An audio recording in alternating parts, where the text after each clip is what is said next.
Hi guys, just wanna share with you how I spend a typical Sunday in my life. Ayun na nga, usually pagising ko, say thank you muna kay Lord.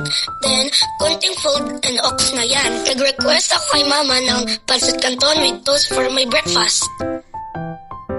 After nito, maliligo up na ako kasi we're going to attend the mass. Kinita namin si lola ko, Save More. Nandito kami ngayon sa Egypt with my mama and ate and lola going to St. Mary the Queen's Church dito sa Fairview. Church muna tayo. Medyo magalaw pala ako.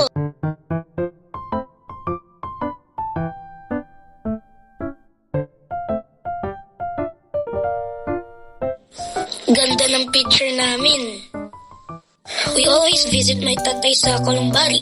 Miss na miss ko na nga siya. I love you, tay. Next stop namin ay SM Fairview na.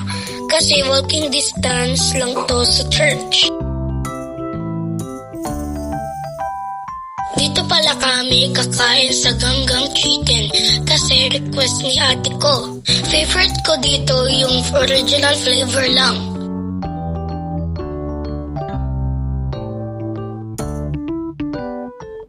Tapos namin kumain, naglakad-lakad lang konti at diretso na din para sumakay ng Egypt.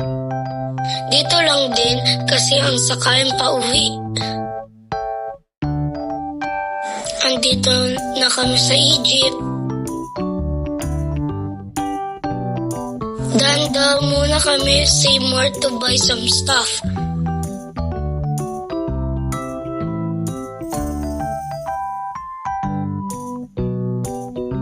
Pagka-uwi namin, nagpahinga lang ako din ito na nilalaro ko ng yung favorite sport ko, ang badminton. Magaling ba ako guys? Nag-dinner na ako kasi gagawa pa ako ng project sa arts.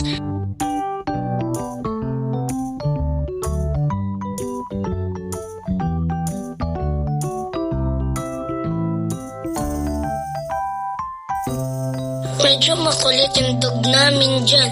May tinatahulan siya sa labas ng house namin. Ha!